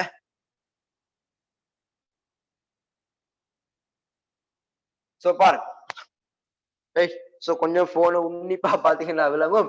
என்டர் பண்ண மார்க்ஸ் என்டர் பண்ண மார்க்ஸ் எல்லாம் பிளாக் கலர்ல வந்திருக்கும். ஒவ்வொரு முறை வார எவரேஜும் அது கீழே வந்திருக்கும். சோ இதுல நான் என்டர் பண்ண மார்க்ஸ்ல ஹையஸ்ட் மார்க்ஸ் 100 இருக்குது, லோவஸ்ட் மார்க்ஸ் என்டர் பண்ண மார்க்ஸ்ல ஹையஸ்டா 100 இருக்குது, லோவஸ்ட் மார்க்ஸா 14 என்ற மார்க்ஸ் இருக்குது. சோ இது ஒரு இப்ப டோட்டல் ப்ரோக்ராம். சோ இதுக்கு நீங்க யூசர் இன்டர்ஃபேஸ் வழங்கி ஸ்கூலுக்கு கொடுத்தீங்கன்னா இது ஒரு பெரிய ப்ரோக்ராம். சொல்ற விஷயம் வழங்குதா? இதை நீங்க ஆப்ஜெக்ட் ஓரியன்டடுக்கு மாத்தி இதுக்கு யூசர் இன்டர்ஃபேஸ கொடுத்து ஒவ்வொரு டிஎஸ் மாட்டா கையில கொடுத்தீங்கன்னா ஹையஸ்ட் மினிமம் எவரேஜும் காண்றதுக்கு ஒரு பெரிய ப்ரோக்ராமா பெற்றுரும். சொல்ற விஷயம் வழங்குதா? இவ்வளவுதான், சிறு துளி பெருவெள்ளத்துக்கு பெற்றுரும். சொன்ன விஷயம் விளங்கிச்சா? சோ யாருக்கு அதுல டவுட்ஸ் இருந்தா இப்ப கேளு.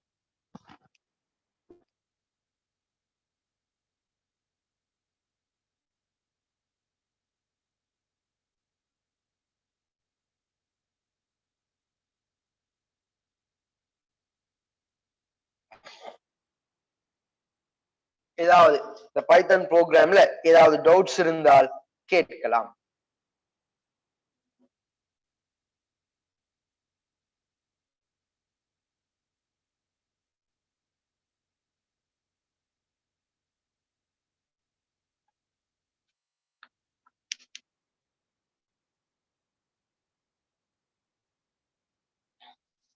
ஏதாவது டவுட்ஸ் இருந்தால் கேளுங்க, கிளியர் பண்ணி போட்டு அடுத்த செக்ஷனுக்குள்ள போ.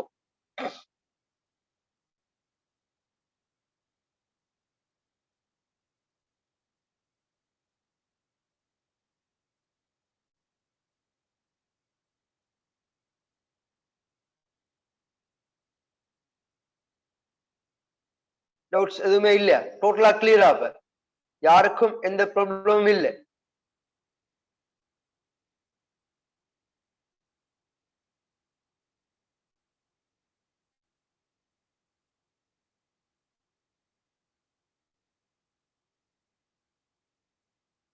எஸ், மினிமம் காரணதும் சேம் விஷயம் தானம்மா. இந்த மினிமம் பாருங்க, இந்த இடத்துல நான் மேக்சிமம் எம் கிரேட்டர் தென் மேக்சிமமா இருந்தா மேக்சிமம் எடுக்கிறேன். எப்படியோ மேக்சிமமா இல்லாத நம்பர் தானே மினிமம் போகலாம். அப்ப இல்லைன்றதுல மினிமம் கண்டிஷனுக்கு வரும். அது மினிமமா இருந்தா மினிமம் வருது. மேபி மினிமத்தை விட பெருசா இருந்தா இல்லை என்று போட்டு திருப்பி இங்கே கொண்டு வார். மேக்சிமம் மினிமம் காண்றது ரெண்டும் சேம் ப்ராசஸ் தான். ரைட்? நீங்க தனிய மேக்சிமம் தனியா கண்டு எழுதி போட்டு மினிமம் தனியா கண்டு எழுதினாலும் ப்ராப்ளம் இல்லை. நான் கண்ட மாதிரி இல்லை என்று போடாம இந்த ஆம் இல்லை ரெண்டு முறையில ஜாயிண்ட் ஆகி திருப்பி அந்த இடத்துல நீங்க மினிமம் கண்டாலும் ப்ராப்ளம் இல்லை. ப்ராப்ளம் இல்லை. ஒரு நம்பர் மேக்சிமம் வந்த பிறகு மினிமம் போயிடாதானே. அதனால அந்த இடத்துல நீங்க ஒரே விஷயத்த 10 நம்பர் அவர் என்டர் பண்ணாருண்டா அது மேக்சிமமா மினிமமானு பார்த்து போட்டு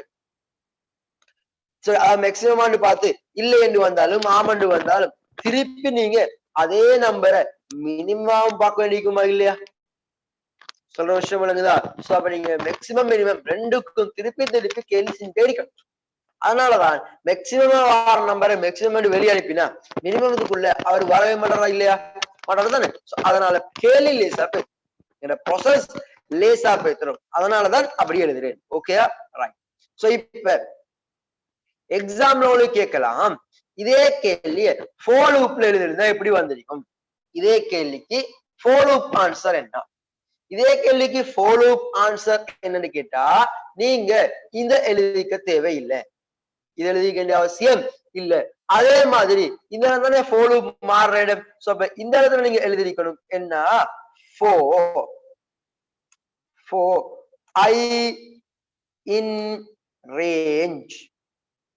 for I in range. So for loopல நீங்க 0ல இருந்து 20 வரைக்கும் தேவைண்டால் 20 எடுத்துரும். இங்க எனக்கு 0ல இருந்து 19 தானே. So அப்ப 0 to 20. 0 to 20. சேம் விஷயம். 0 to 20. அது பிறகு இன்னும் யாரு தேவையில்லை? இதுவும் தேவை. I is equal I plus 1 தேவையில்லை. சோ பாருங்க, for loopல எழுத ப்ரோக்ராம்ல 2 லைன் குறையுது. for loopல எழுத என்ன நடக்குது? ப்ரோக்ராமிங்ல 2 லைன் குறையுது. ரைட். சோ இப்ப வைல் லூப்பை விட for loop உண்மையிலேயே லேசி எழுதுறது. ஆனா வைல் லூப்பை தெளிவா எழுதிட்டீங்கடா, அதுக்கு பிறகு for loopக்கு போங்க. அதை விட்டு போட்டு எடுத்துட்டு for loop போனீங்கன்னா ப்ராப்ளம் அமைஞ்சிடும். சொல்றது விளங்குதா? இது for loop answer.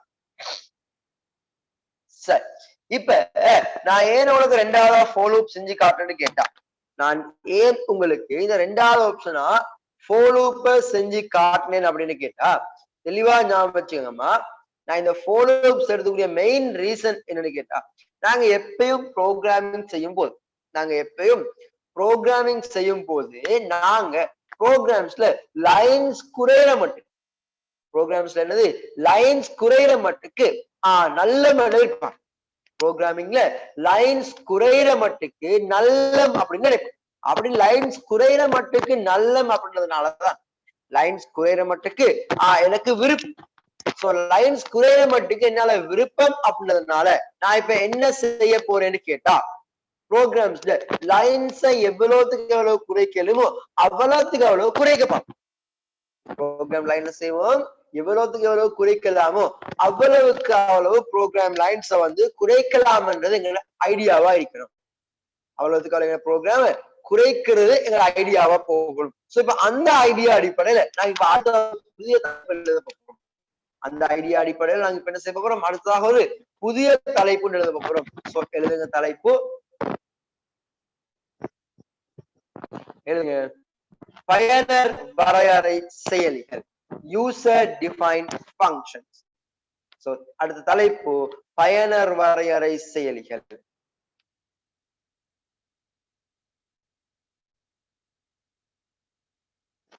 Next heading போடுங்க, பயனர் வரையறை செயலி. சோ இப்ப நாங்க படிக்க போற பாடம் பைத்தன் ஃபங்க்ஷன்ஸ், செயலிகள். இந்த பைத்தன்ல செயலிகள் அப்படின்ற ஆட்கள் மிக முக்கியமானால், ஏன்னா இப்ப நீங்களே பார்க்கலாம், இந்த ப்ரோக்ராம நான் திருப்பி ஒரு முறை ரன் பண்ணணுமா இருந்தா, இந்த ப்ரோக்ராம நான் திருப்பி எழுதணுமா இருந்தால், இந்த ப்ரோக்ராம நான் என்ன செய்ய போறேன்னா, எனக்கு ஒரு முறை ஓகே ஆன்சர் பார்த்தாச்சு, இன்னொரு முறை ஆன்சர் பார்க்கணுமா இருந்தால், இன்னொரு முறை ஆன்சர்ஸ் பார்க்கணுமா இருந்தால் நான் என்ன செய்யணும், நீங்களே சொல்லுங்களேன். நான் என்னமா செஞ்சுக்கணும், திருப்பி ரன் பண்ணணும். ஒரு முறை ரன் பண்ணிக்கிட்டு ப்ரோக்ராம்ஸ திருப்பி திருப்பி திருப்பி செய்ய இயலாதா? ஒரு முறை ரன் பண்ணி வச்சுக்கிட்டு ப்ரோக்ராம்ஸ திருப்பி திருப்பி திருப்பி செய்ய இயலாதா அப்படின்னு கேட்டா இயலும். அதுக்காகத்தான் என்ன செய்ய போறோம், பயனர் வரையறை செயலிகளை உருவாக்க போறோம். அதுக்காகத்தான் என்ன செய்ய போறோம், பயனர் வரையறை செயலிகளை உருவாக்க போறோம். சரியா? ஓகே, அப்ப எழுதுங்களை பார்ப்போம்.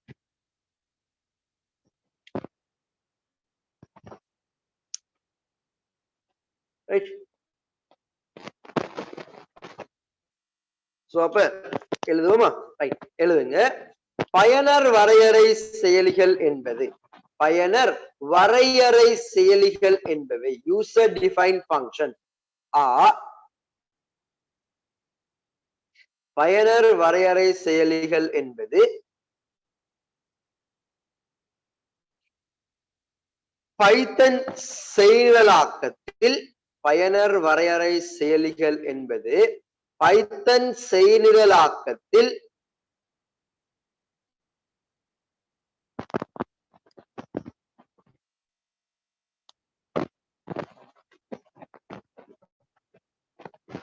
பைத்தன் செயலாக்கத்தில்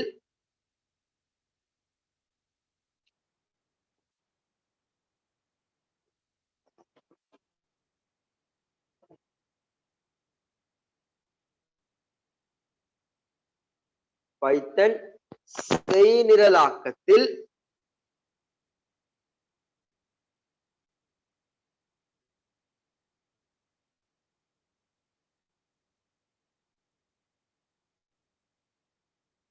பைத்தன் செயலாக்கத்தில் ஓர்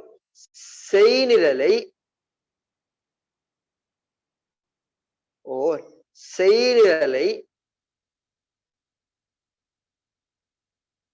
மீண்டும் மீண்டும் பயன்படுத்துவதற்கு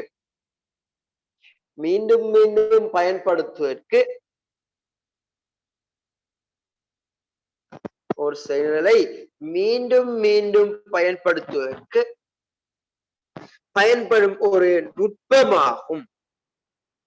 பயன்படும் ஒரு நுட்பம் ஆகும்.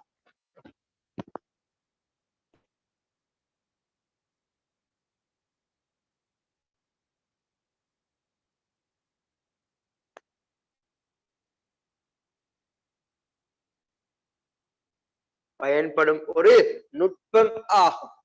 சோ எழுதுங்க நீங்க. User defined functions are the methods to functions are the methods to use coding more than one time or repeatedly. Coding repeatedly. User defined functions are the methods to use codings repeatedly, right?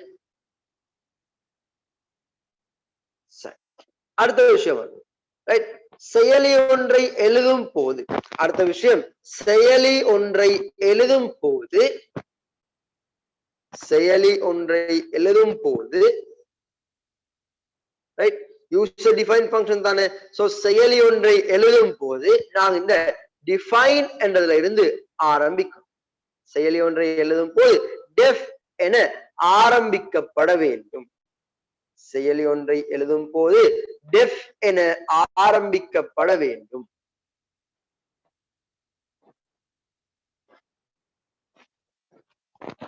செயலி ஒன்றை எழுதும் போது def என ஆரம்பிக்கப்பட வேண்டும்.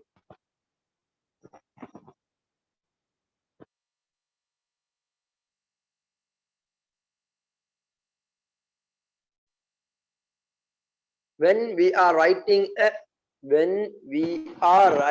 a function, it must start with def. அடுத்து ஒரு function சாதாரண வடிவத்துக்குள்ள வந்தா, ஒரு சார்பின் உடைய சாதாரண வடிவத்துக்குள்ள வந்தால் நான் என்ன எழுதணும்டா டெஃப். அது பிற எழுதிக்கணும் இந்த ஃபங்க்ஷன் பேரு என்ன எழுதிக்கணும், இந்த ஃபங்க்ஷன் நேம் என்ன எழுதணும். அதுக்கு பிறகு ஒரு பிரேக்கெட், அதோட பிரேக்கெட்டை முடிக்கும். முதலாவது டெஃப் ஃபங்க்ஷன் நேம், அது ஃபங்க்ஷனுக்குரிய பேரு, அது பிறகு பிரேக்கெட், பிரேக்கெட் பிறகு செமிகோலன் மார்க். ஒரு நாளும் ஃபங்க்ஷன் பேரா ஃபங்க்ஷன் என்று பயன்படுத்த இயலாது. சொல்ற விஷயம் விளங்குதா? எழுதுங்க. பயனர் செயலி ஒன்றின் பெயரை எழுதும் போது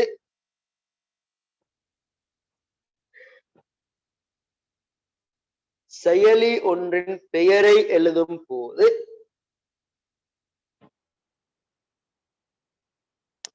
செயலி ஒன்றின் பெயரை எழுதும் போது மாறிகளின் பெயர்களுக்கு பயன்படுத்திய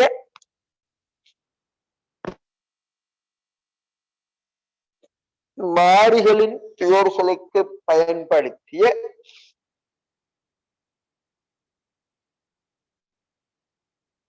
மாறிகளின் பெயர்களுக்கு பயன்படுத்திய அதே நிபந்தனைகள் பயன்படுத்தப்படும். மாறிகளின் பெயர்களுக்கு பயன்படுத்திய அதே நிபந்தனைகள் பயன்படுத்தப்படும்.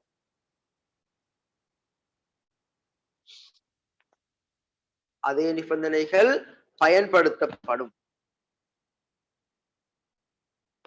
We are using same rules for the variable names. We are using same rules for the function name as variable names. So variable names என்ன பயன்படுத்தினோமோ அதே நேம் இந்த ஃபங்க்ஷன் பெயர்களுக்கும் பயன்படுத்துவோம். சரியா? முக்கியமா ஃபங்க்ஷன் பேரை ஃபங்க்ஷன் என்று எழுதலாம். சோ ஒரு நான் சாதாரணமா யூசர் டிஃபைன் ஃபங்க்ஷன் கேட்டா, இப்ப ஒரு யூசர் டிஃபைன் ஃபங்க்ஷன் எழுதுன்னு கேட்டா நான் எழுதலாம் டெஃப், ஒரு ஃபங்க்ஷனுக்கு பேரு வைக்கிறேன் மேக்ஸ் பிராக்கெட் முடியுது. சொல்ற விஷயம் விளங்கிச்சா? டெஃப் மேக்ஸிமம் பிராக்கெட் முடிஞ்சு. ஓகேயா? சரியா? விளங்கிச்சா? சரி, இப்ப நான் உங்கள்ட்ட ஒரு கேள்வி கேட்க போறேன். ஒரு எக்ஸாம்பிள் கொஸ்டின் எழுதுங்க. இரு இலக்கங்களில் இருந்து பெரிய எண்ணை காண்பதற்கான இரு இலக்கங்களில் இருந்து பெரிய எண்ணை காண்பதற்கான இரு இலக்கங்களில் இருந்து பெரிய எண்ணை காண்பதற்கான இரு இலக்கங்களில் இருந்து பெரிய எண்ணை காண்பதற்கான பைத்தன் சார்பை எழுதுக. Write a Python function for publishing maximum number from two numbers.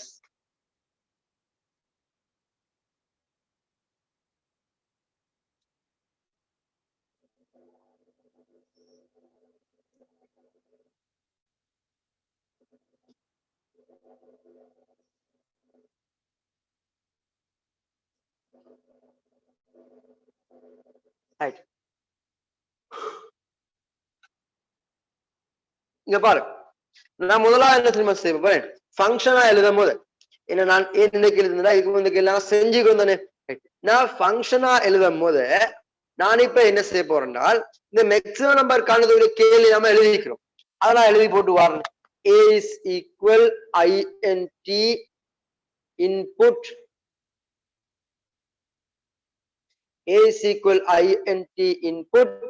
Enter a number. Enter a number. Okay, ஒரு நம்பர் என்டர் பண்ண சொல்லலாம். அது பேரு திருப்பி b is equal int input enter a number. Okay, அப்ப அதுவும் முடியும். enter a number.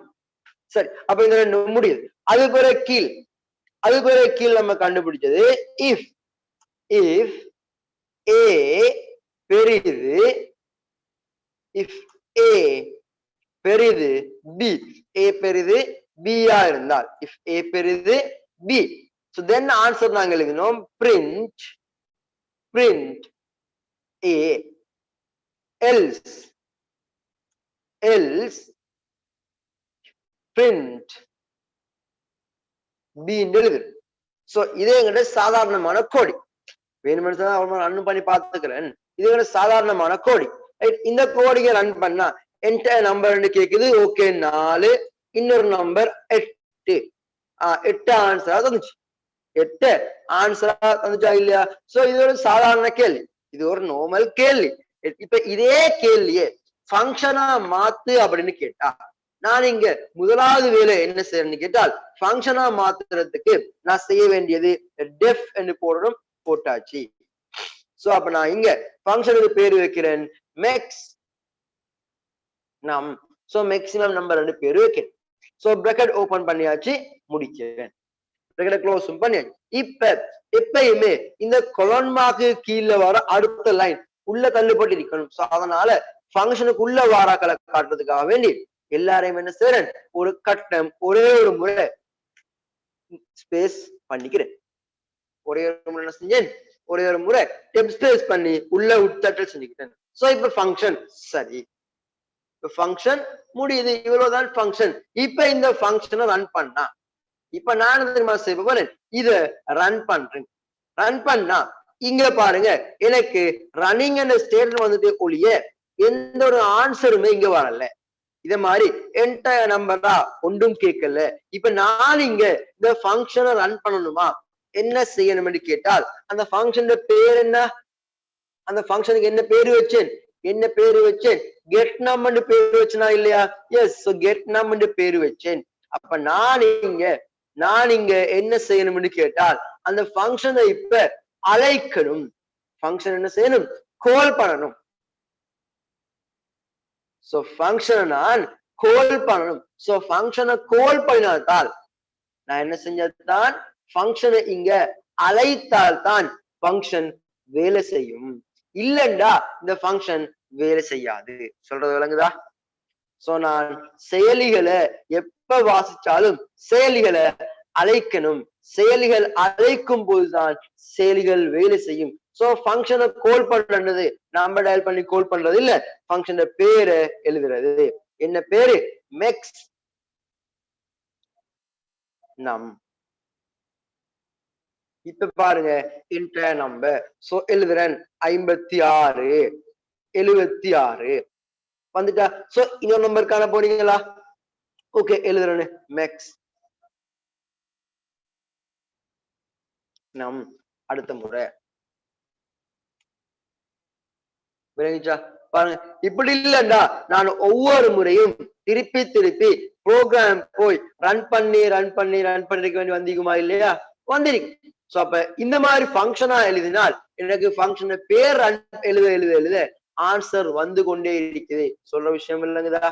சோ எழுதுங்க மெத்தட் 1 போட்டு இதை எழுதுங்க. வாங்க முடியும் கண்டினியூ பண்ண.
அடுத்து இங்க பாரு. இப்ப இது சார்புல ஒரு முறை. இதே மாதிரி எனக்கு சார்ப இன்னொரு விதத்திலையும் எழுதலாம். அதாவது அதாவது நாங்க இவங்களுக்கு சொல்ல போறோம் பேரு சார்புகளுக்கான பெரிமீட்டர்ஸ். அதாவது சார்புகளுக்குரிய பெரிமீட்டர் வேல்யூ. சார்புக்குரிய பெருமதி எழுதுங்க. சார்புக்குரிய பெருமதி வளங்கள். சார்புக்குரிய பெருமதி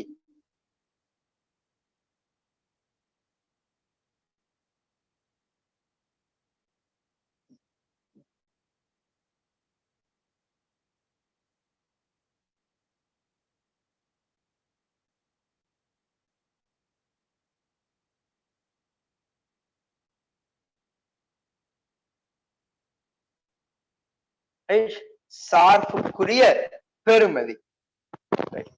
இப்ப சார்புக்குரிய பெருமதி வளங்கள் அப்படின்னா சார்புக்குரிய பெருமதி வளங்கள் அப்படின்னா இங்க பாருங்கம்மா. இப்ப நான் என்ன தெரியுமா பாரு, இந்த சார்புல ஏ கமா பி என்று ரெண்டு பேரை யூஸ் பண்ணலாம் இல்லையா? சார்புல ஏ கமா பி என்ற பேர்ல ரெண்டு பேரை பயன்படுத்தும். சார்புல ஏ கமா பி என்ற பேர் ரெண்டு பேரை பயன்படுத்துறதுனால நான் இங்க மேக்சிமம் ஏ கமா பி என்று போட்டு மேக்சிமம் ஏ கமா பி என்று எழுதிக்கிட்டால் மேக்சிமம் ஏ கமா பி அப்படின்னு நான் எழுதிக்கிட்டால் நான் என்ன தெரியுமா செய்ய தேவையில்லை, இதையும் எழுத வேண்டிய அவசியம் இல்லை. சோ இப்ப நான் இந்த சார்பை ரன் பண்ணினால், ரன் பண்ணா இங்க நான் பாருங்க மேக்ஸ் நம் அப்படின்னு எழுதி பிராக்கெட் ஓபன் பண்ணும் போது பிராக்கெட் இருங்க, நான் இந்த ஒரு வேற பேஜ்ல ஓபன் பண்ணிக்க கொஞ்சம் இருங்க. பாருங்க இந்த சார்பை நான் ரன் பண்றேன். ரன் பண்ண எனக்கு அடுத்த விண்டோ வந்திருக்குது. இங்க பாரு பைத்தனுக்குரிய நெக்ஸ்ட் விண்டோவுக்கு போறேன். இந்த ரன் பண்ற விண்டோல பாருங்க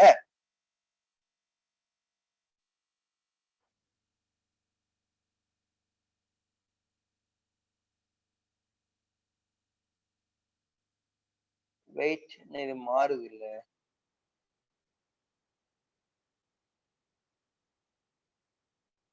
சரி இங்க பாரு, இப்ப நான் இதுல பைத்தன்ல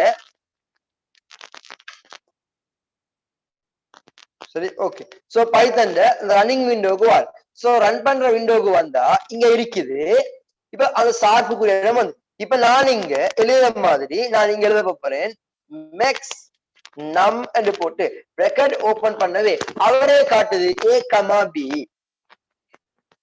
கொஸ்டின் காட்டும் ஏ கமா பி என்றா. சோ அப்ப ஏ எழுதுறேன் 5 கமா பி 4 எழுதி என்டர் தட்டுறேன். ஆட்டோமேட்டிக்கா ஆன்சரே வருது. சொல்ற விஷயம் விளங்குதா? சோ அப்ப இதுக்கு முதல் கேள்வியில் நான் என்ன செஞ்சேன் அப்படின்னு கேட்டா சார்புலையும் என்டர் நம்பர் அப்படி எல்லாம் கொடுத்து வச்சிருந்தேன். ஆனா இப்ப எனக்கு என்ன செய்யலாம்னா சார்புக்கு பெரிமீட்டர்ஸ் வழங்கும் போது சார்பு பெறுமதி வழங்கும் போது என்னால அந்த சார்பு பெறுமதியிலிருந்தே கேள்வியை செய்யலாம். சோ எழுதுங்க, சார்புகளுக்கு சார்பு பெறுமதி பெராமீட்டர் PARAMETER சார்புகளுக்கு பெராமீட்டர்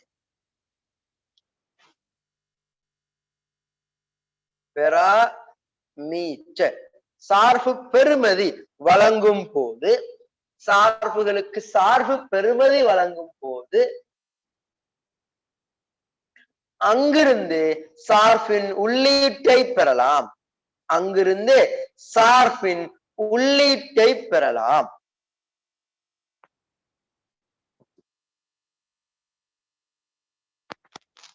அங்கிருந்து சார்பின் உள்ளீட்டை பெறலாம்.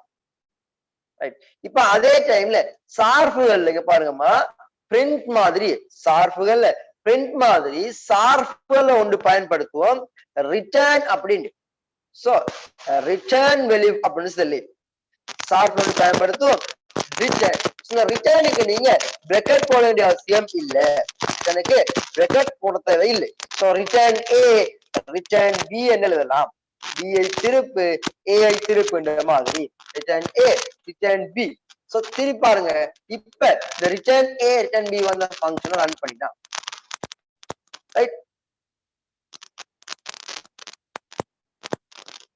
சொல்லி ரிட்டர்ன் A ரிட்டர்ன் B வந்த ஃபங்க்ஷனை ரன் பண்றேன். ரிட்டர்ன் A ரிட்டர்ன் B வந்த இந்த ஃபங்க்ஷனை ரன் பண்ணி பார்க்கிறேன் என்ன வருது. ஓகே, சோ ரன் பண்ணும். இப்ப பாருங்க திருப்பி கொஞ்சம் வராமத்தான் வரும். நான் எழுதுறேன் மேக்ஸ் நம் அப்படின்னு எழுதினா திருப்பி கேக்குது 4,5 கொடுக்கிறேன். ஆன்சர் 5. சொன்ன விஷயம் விளங்குச்சா? சோ பைத்தன்ல ரிட்டர்ன் போட்டா நாங்க இதை சொல்லுவோம், இதை நாங்க சொல்லுவோம் ரிட்டர்ன் ஃபங்க்ஷன்ஸ் அப்படின்னு. இதுக்கு பின் போட்டீங்கன்னா நன் ரிட்டர்ன் ஃபங்க்ஷன்ஸ் அப்படின்னு. அந்த ரிட்டர்னும் ரிட்டர்ன் இல்ல பிரிண்டும் ரிட்டர்னும் எழுதுறத வச்சு பிரிண்டிங்கும் ரிட்டர்னிங்கும் எழுதுறத வச்சு இது பிரிண்டிங் ஃபங்க்ஷனா இல்ல ரிட்டர்னிங் ஃபங்க்ஷனான்னு சொல்லுவோம். அவ்வளவுதான். சோ பிரிண்டல் இருந்தால் printing function. So printing function அப்படின்னா none return function, no return function. Return இருந்தால் அது ஒரு ரிட்டர்னிங் ஃபங்க்ஷன். அவ்வளவுதான். இதுல போய் குழம்பிக் கொள்றதுக்கு எதுவும் இல்ல, குழம்பிக் கொள்ள கொண்டும் இல்ல. சோ பிரிண்ட் என்ன பிரிண்டிங் ஃபங்க்ஷன், ரிட்டர்ன் என்ன ரிட்டர்ன் டைப் ஃபங்க்ஷன். அவ்வளவுதான். சோ ஃபங்க்ஷன் விலங்கிட்டா இப்ப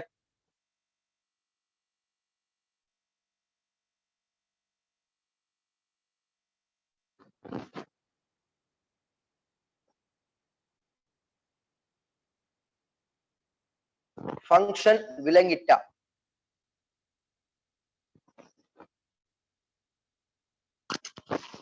சரிமா? ஃபங்க்ஷன் விளங்கிட்டா கிளியரா இருக்கும். ஓகே சரி. ஓகே நான் ஒரு ஃபங்க்ஷன் போர்டு நான் ஒரு ஃபங்க்ஷன் எழுதுறேன். நீங்க எனக்கு சொல்லுங்க இந்த ஃபங்க்ஷனுக்கு என்ன ஆன்சரா வரும்?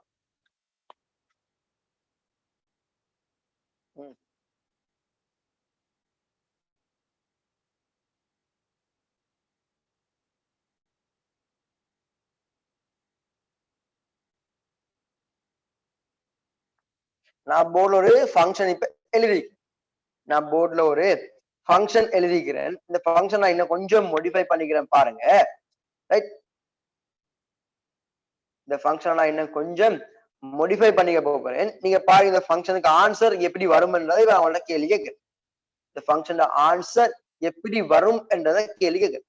ரைட், நான் ஃபங்க்ஷன் கோல் வெளியே எங்கேயோ பண்ணாம எனக்கு இங்கேயே ஃபங்க்ஷன் கோல் பண்ணலாம். நான் இங்க என்ன செய்யலாம்?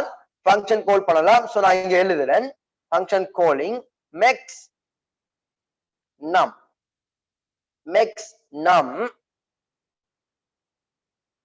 7,10 இந்த ஃபங்க்ஷனுக்கு என்ன ஆன்சர் வரும் நீங்களே சொல்லுங்களே பாப்போம். யாராவது ஒருத்தர் இந்த ஃபங்க்ஷனுக்கு என்ன ஆன்சர் வரும்?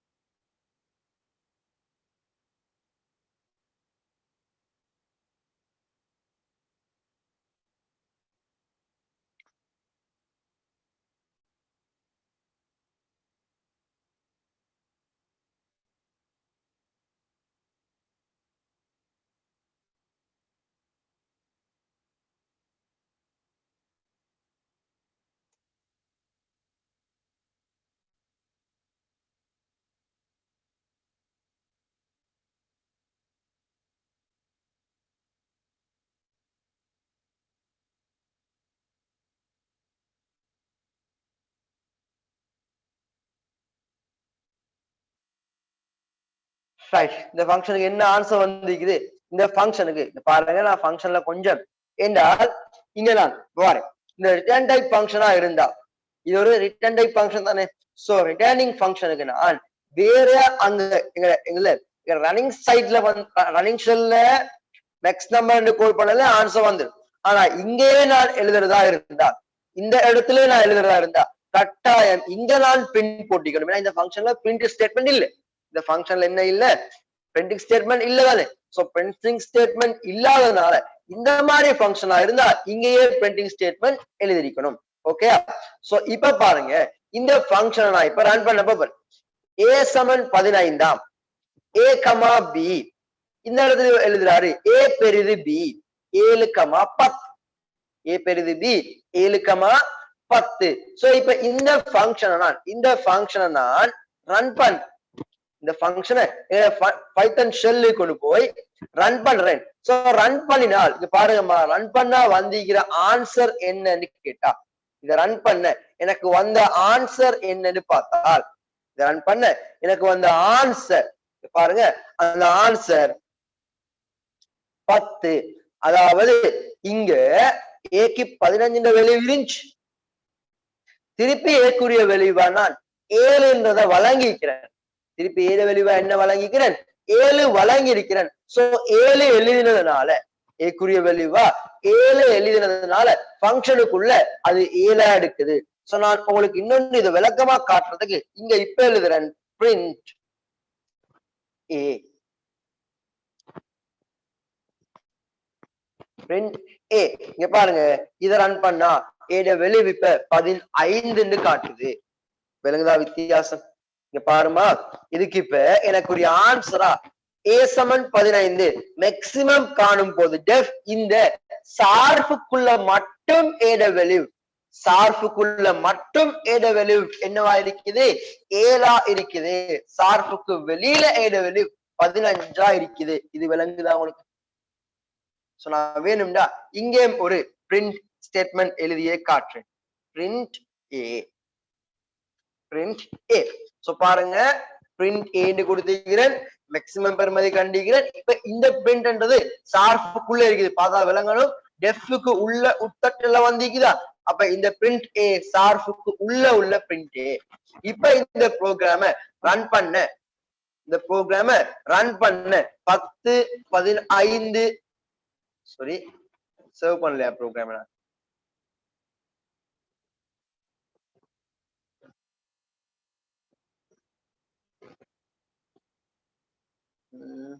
ரைட் சரியா, ரைட் ஓகே. பாருங்க இங்க எல்லாம் return value function, return a return b, okay. So else குறியதான் வேலை செய்யும். இப்ப இந்த இடத்துல நீங்க பாருங்க, இந்த இடத்துல சார்பை ரன் பண்ண 15 10 15. சோ யோசிச்சு பாருங்க, நான் எந்த இடத்துல ரன் பண்ணாலும், எந்த இடத்துல இது சார்புக்கு வெளில திருப்பி திருப்பி சொல்ற பாயிண்டா தான், நான் நீங்க இங்க இன்டென்ட் பண்ணா மட்டும்தான், உட்தட்டல் செஞ்சா மட்டும்தான் சார்புக்கு உள்ள போய் தரும். நீங்க உட்தட்டல் செய்யாம வெளியே வந்தீங்கன்னா, நான் இந்த பிரிண்ட் ஏ இங்க எழுதாம, இந்த பிரிண்ட் ஏ இங்க எழுதாம நான் என்ன தெரியுமா செய்ய போறேன், சார்புக்கு உள்ள உங்களுக்கு காட்டுறதுக்காக வேண்டி இங்க எழுதிக்கிறேன், பிரிண்ட் ஏ. சோ சார்புக்குள்ள பிரிண்ட் ஏ எழுதி இப்ப ரன் பண்ண பாருங்க, ஆன்சர் வருது 7 10 15. ஆன்சருக்காக தான் பார்த்தேன், 7 10 15. இங்க பாருங்கம்மா, இந்த இடத்துல சார்புக்கு உள்ள இடப்பெறுமதி 7, அதனால 7,10க்கு உங்களுக்கு 10 பெரிய நம்பர் வந்துச்சு. சார்புக்கு வெளியில இடப்பெறுமதி, சார்புக்கு வெளியில இடப்பெறுமதி பாருங்க, நெக்ஸ்ட் ஆன்சர் இருக்குது, சார்புக்கு வெளியில 15. இங்க பாருங்க, சார்புக்கு உள்ள ஒரு பெருமதி, சார்புக்கு வெளியே ஒரு பெருமதி. சோ அப்ப நாங்க இந்த இடத்துல ஒரு விஷயம் சொல்ல போறோம், என்னன்னு கேட்டா, இந்த இடத்துல ஒரு பாயிண்ட பத்தி பேச போறோம். அந்த பாயிண்ட் என்னன்னு கேட்டால், இந்த ஏ என்ற ஆள் இருக்கிறார் தானே, இந்த ஏ என்ற ஆள் வெளியே ஒரு பெருமதியை காட்டுது, அதே மாதிரி உள்ள இன்னொரு பெருமதியை காட்டுது. சோ இதை நாங்க சொல்லுவோம் அகில மாறி, அகில மாறி, குளோபல் வேரியபிள் அல்லது வெளியக மாறி. என்ன பேரு, அகில மாறி அல்லது வெளியக மாறி, வெளியில உள்ள பெருமதி. இப்ப உள்ள வந்தால் ஏக்கு இன்னொரு பெருமதி இருக்கு, சோ இத நாங்க உள்ளக மாறி, லோக்கல் வேரியபிள். இது குளோபல், இது குளோபல் வேரியபிள், இது லோக்கல் வேரியபிள். சோ அப்ப ஒரு மாறி சார்புக்கு உள்ள இருக்கும் போது, ஒரு மாறி சார்புக்கு உள்ள இருக்கும் போது அவருக்கு என்ன பெருமதி, அவரை உள்ளக மாறி லோக்கல் வேரியபிள். மாறி சார்புக்கு வெளியே வரும் போது அவருக்கு என்னன்னு சொல்லுவோம், வெளியக மாறி, global variable. So global variable சார்புக்கு வெளியே அந்த பெருமதி இருக்கும், லோக்கல் வேரியபிளா இருந்தால் சார்புக்கு உள்ள பெருமதி இருக்கும். சோ எழுதுங்க, மாறிகள், அடுத்து நோட், மாறிகள் ஒரு சார்பில் செயற்படும் விதத்திற்கு அமைய, மாறிகள் ஒரு சார்பில் செயற்படும் விதத்திற்கு அமைய 2 வகைப்படும்.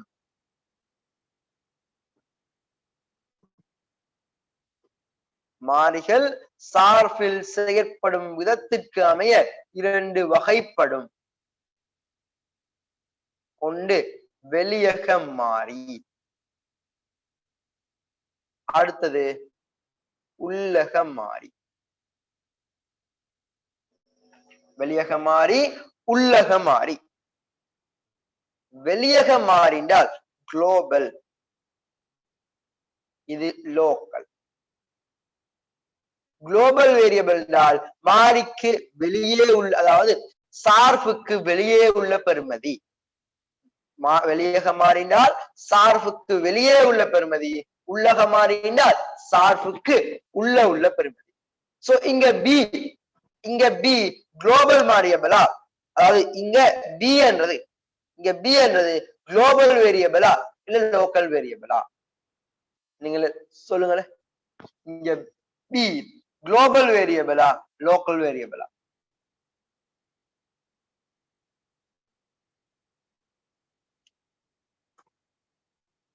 இங்க பி என்ன வேரியபிள், அது லோக்கல் வேரியபிள். விலகிட்டாப்ப இவ்வளவுதான். சோ அப்ப பைத்தன் சார்ப்ன்ற விஷயம் இவ்வளவுதான். சோ இப்ப நான் உங்களுக்கு ஒரு கேள்வி சொல்ல போறேன். நாங்க இப்ப 5 கேள்விகள் எங்க பேப்பர்ல செஞ்சோமா? 5 கேள்வி செஞ்சுக்கிறோமா? சோ இப்ப இந்த 5 கேள்வியே சரியான ஆன்சர் உங்களுக்கு தானே? இந்த 5 கேள்வியே சின்டாக்ஸ் எரர் இல்லாம, இந்த 5 கேள்வியே சின்டாக்ஸ் எரர் இல்லாம, சில கேள்விகளை எனக்கு உள்ளீடுகளை வாங்காம பெராமீட்டர்ஸ் போட்டு எடுக்கலாம். சிலருக்கு கட்டாயம் திரும்பி உள்ளீடு வர கேள்விக்குது, உள்ளீடு மீளுவர்களை பெற கேள்வி. சோ அதுக்கு நீங்க கட்டாயம் பெரிமீட்டர்ஸ் போடப்படாது. மீள்வரைக்குள்ள உள்ளீடு வந்தா பெரிமீட்டர் போட இயலாது, மீள்வரைக்கு வெளியே உள்ளீடு வந்தா எழுதலாம். சோ இந்த ஐடியாவை பயன்படுத்தி நாங்க செஞ்ச 5 கேள்விகளையும் ஃபங்க்ஷன்ஸா மாத்தி எனக்கு அனுப்பணும். நாங்க செஞ்ச 5 கேள்விகளையும் ஃபங்க்ஷன்ஸா மாத்தி எனக்கு அனுப்பணும். சோ நாங்க அடுத்த கிளாஸ்ல பைத்தன் டேட்டா ஸ்ட்ரக்சரை பத்தி பார்ப்போம். சோ அடுத்த கிளாஸுக்குரிய தலைப்பு பைத்தனின் தரவு கட்டமைப்பு. அதோட பைத்தனுக்கு முற்றும் மார்க் போடுறது இடத்துக்கு கிட்ட வரும். சோ அப்ப இன்ஷா அல்லாஹ் நெக்ஸ்ட் கிளாஸ்ல, அதாவது வெட்னஸ்டே மார்னிங் 4 o'clock திரும்பி மீட் பண்ணுவோம். அது வரைக்கும் ஃபி அமானில்லாஹ். Have a nice day.